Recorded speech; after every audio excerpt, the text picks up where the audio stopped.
Good evening বন্ধুরা। আজ হলো 9 আগস্ট রবিবার। আজকের বরাক উপত্যকা তথা আসামের শ্রীভূমি, শিলচর, হাইলাকান্দি এবং ভারতের বিভিন্ন প্রান্তের আজকের সন্ধ্যার বিশেষ বিশেষ খবরগুলি হলো: কুমারপাড়ায় নিহত 4 জনের পরিবারে 3 লক্ষ করে আর্থিক সাহায্য শীঘ্রই, বললেন ডক্টর রাজদীপ রায়। শিলচর কুমারপাড়ায় সম্প্রতি ঘটে যাওয়া মর্মান্তিক দুর্ঘটনায় প্রয়াত নন্দন পাল, দেবাশিস পাল, সুদীপ পাল ও লিনয় পালের শোকসন্তপ্ত পরিবারকে আর্থিক সহায়তা প্রদান করবে রাজ্য সরকার। অসম সরকারের পক্ষ থেকে অসহায় 4টি পরিবারকে 3 লক্ষ টাকা করে আর্থিক সহায়তা প্রদানের ঘোষণা করেছেন মুখ্যমন্ত্রী হিমন্ত বিশ্ব শর্মা। মুখ্যমন্ত্রীর ঘোষণার পর বিষয়টি সামাজিক মাধ্যমে তুলে ধরে মুখ্যমন্ত্রীর প্রতি কৃতজ্ঞতা জানিয়েছেন শিলচরের বিধায়ক ডক্টর রাজদীপ রায়।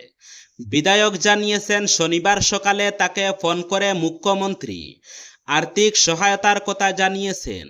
সঙ্গে সঙ্গে বিধায়ক বিষয়টি জেলা আয়ুক্তের নজরে আনেন। এরপর কুমারপাড়ায় মর্মান্তিক দুর্ঘটনায় নিহতদের পরিবারগুলোর ব্যাংক অ্যাকাউন্ট এবং অন্যান্য তথ্য সংগ্রহের তোড়জোড় শুরু হয়। বিধায়ক জানিয়েছেন, প্রশাসনের পক্ষ থেকে বিষয়টি দুর্যোগ ব্যবস্থাপনা কর্তৃপক্ষকে অবহিত করা হয়েছে। আগামী মঙ্গলবারের মধ্যে 4টি পরিবারের হাতে সরকারের আর্থিক সহায়তা তুলে দেওয়া হবে। রেলপথ পুনরুদ্ধার কাজের জন্য 2টি যাত্রী ট্রেন বাতিল। নিউ হারাঙ্গাজাও স্টেশন সংলগ্ন 118/13 কিলোমিটার অংশে 3 শতাধিক শ্রমিক দিনরাত কাজ করে ক্ষতিগ্রস্ত লাইন 1 এবং 2 এর পুনরুদ্ধারের কাজ চালিয়ে যাচ্ছেন। এনএফরেল যে 2টি যাত্রী ট্রেন বাতিল করেছে তার মধ্যে রয়েছে ট্রেন নম্বর 15615 গুয়াহাটি শিলচর এক্সপ্রেস।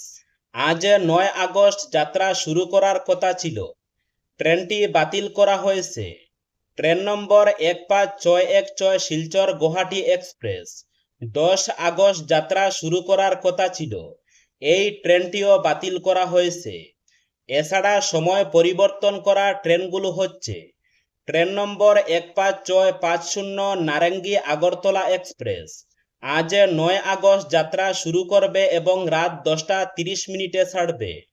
ট্রেন নম্বর 15649 আগরতলা নারেঙ্গি এক্সপ্রেস, আজ 9 আগস্ট যাত্রা শুরু করবে এবং রাত 11টা 30 মিনিটে ছাড়বে। ট্রেন নম্বর 15609 গুয়াহাটি সাইরাং এক্সপ্রেস, আজ 9 আগস্ট যাত্রা শুরু করবে এবং রাত 11টা 30 মিনিটে ছাড়বে।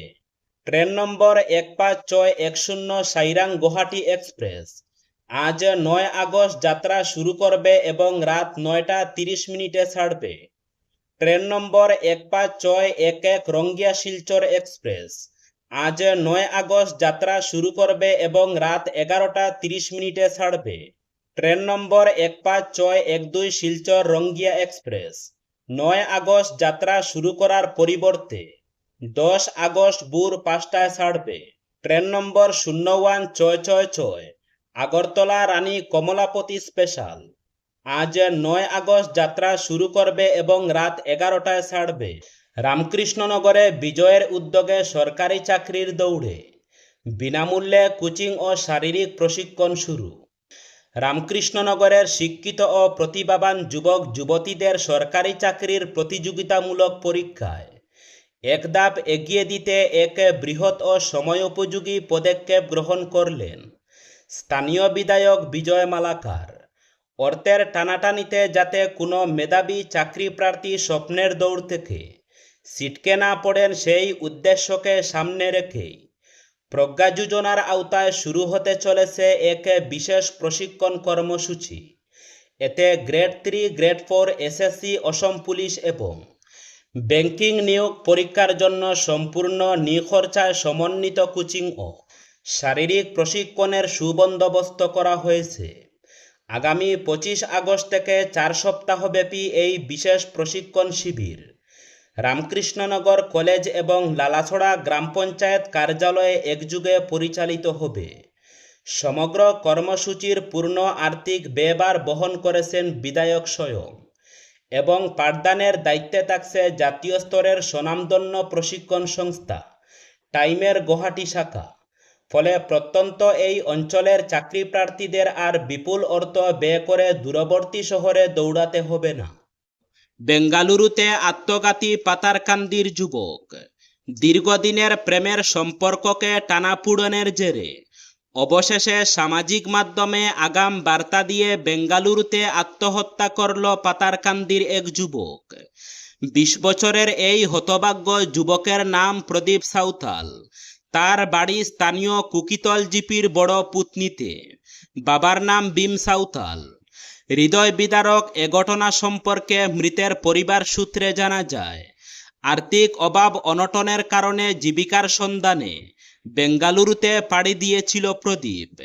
সেখানেই প্রেমগঠিত মানসিক অস্থিরতায় সে ভেঙে পড়ে চলন্ত ট্রেনের নিচে ঝাঁপ দিয়ে আত্মঘাতী হয়। এর আগে মৃত যুবকটি সামাজিক মাধ্যমে তার মৃত্যুর জন্য প্রেম বিচ্ছেদের কথা উল্লেখ করে একটি পোস্ট করে।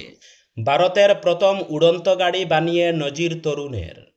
ইথানল মিশ্রিত পেট্রোল E20 নিয়ে দেশ জুড়ে চর্চা চলছে। এই আবহেই এবার ভারতের প্রথম উড়ন্ত গাড়ি বানিয়ে নজির গড়লেন উত্তরাখণ্ডের এক তরুণ। গুরুত্বপূর্ণ বিষয় হলো অভিনব এই যানটি সম্পূর্ণ বিদ্যুৎ চালিত। লাগবে না এক ফুটাও পেট্রোল, ডিজেল কিংবা ইথানল। উত্তরাখণ্ডের আলমোড়া জেলার কাফলিখান গ্রামের বাসিন্দা রবি তামতা এই উড়ন্ত গাড়িটি নির্মাণ করেছেন। এটির নাম দিয়েছেন হাপিডা স্কাইনেক্স। ইতিমধ্যেই যানটি পরীক্ষামূলক উড়ানো সফল হয়েছে। হাপিডা স্কাইনেক্স সম্পূর্ণ বিদ্যুৎ চালিত হওয়ায় এটি পরিবেশ বান্ধব এবং এটি থেকে কোনো ক্ষয়ক্ষতির গ্যাস নির্গত হয় না। ফলে এ ধরনের যান যে ভবিষ্যতে জ্বালানিবিহীন পরিবহনের বিকল্প হিসাবে গুরুত্বপূর্ণ হয়ে উঠতে পারে তা আর বলার অপেক্ষা রাখে না। ভারতীয় পড়ুয়াদের ভিসা দেওয়ার হার ৬২% কমালো আমেরিকা। উচ্চশিক্ষার জন্য আমেরিকায় যাওয়ার ক্ষেত্রে ভারতীয় পড়ুয়াদের সামনে বড় বাধা তৈরি হয়েছে। সদ্য প্রকাশিত মার্কিন সরকারি পরিসংখ্যান অনুযায়ী ১ বছরের ব্যবধানে ভারতীয় পড়ুয়াদের জন্য F1 স্টুডেন্ট ভিসা অনুমোদনের সংখ্যা কমেছে প্রায় ৬২%। তবে চীনা পড়ুয়াদের ক্ষেত্রে এই হার তুলনামূলকভাবে কম, প্রায় ৩৮%। ফলে ট্রাম্প প্রশাসনের কড়া অভিবাসন নীতির প্রভাব ভারতীয় পড়ুয়াদের উপর তুলনামূলকভাবে বেশি পড়েছে বলে মনে করা হচ্ছে। মার্কিন সরকারি তথ্য অনুযায়ী ২০২৪ সালে মে থেকে আগস্ট পর্যন্ত ৫৮,৬৯৪ জন ভারতীয় পড়ুয়াকে F1 ভিসা দেওয়া হয়েছিল।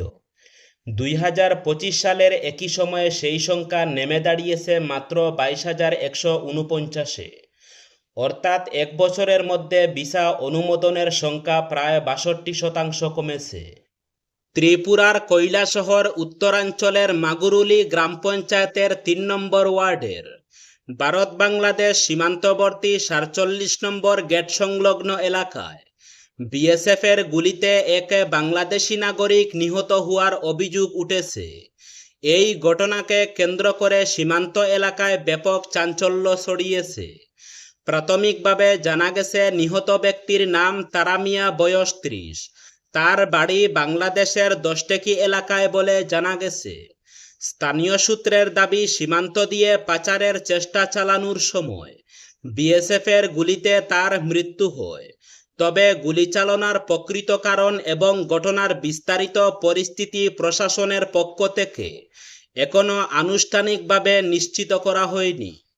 জাতীয় প্রতীক, জাতীয় সঙ্গীত কিংবা দেশের মহান বিপ্লবীদের অবমাননা যারা করে তাদের ভারতে থাকার কোনো অধিকার নেই, এমনই কড়া বার্তা দিলেন উত্তরপ্রদেশের মুখ্যমন্ত্রী যোগী আদিত্যনাথ।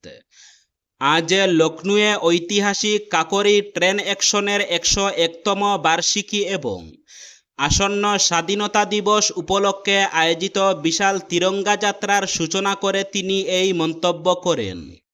নিখোঁজ গৃহবধূর লাশ মিলল পুনিখালের জলে। মধ্যদলার জীবনগ্রাম জিপি ও ভুবনডহর জিপির মধ্য দিয়ে বয়ে চলা পুনিখালের জল থেকে তপতি চক্রবর্তী বয়স ৩৯ নামের এক নিখোঁজ গৃহবধূর লাশ উদ্ধারের ঘটনায় এলাকা জুড়ে তীব্র চাঞ্চল্যের সৃষ্টি হয়েছে।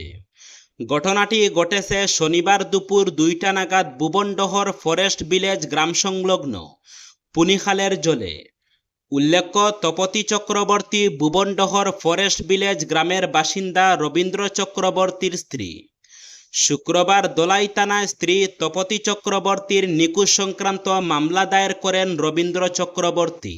বলেন, বৃহস্পতিবার রাতে 1:30 নাগাদ তার স্ত্রী আচমকা বাড়ি থেকে নিখোঁজ হয়ে যান। রাত থেকেই তারা খোঁজাখুঁজি শুরু করলেও তার হদিস বের করতে ব্যর্থ হন তারা। শনিবার দুপুর 2টা নাগাদ তারা দেখতে পান তাদের গ্রাম সংলগ্ন পুনিখালের জলে পড়ে রয়েছে তপতি চক্রবর্তীর মৃতদেহ।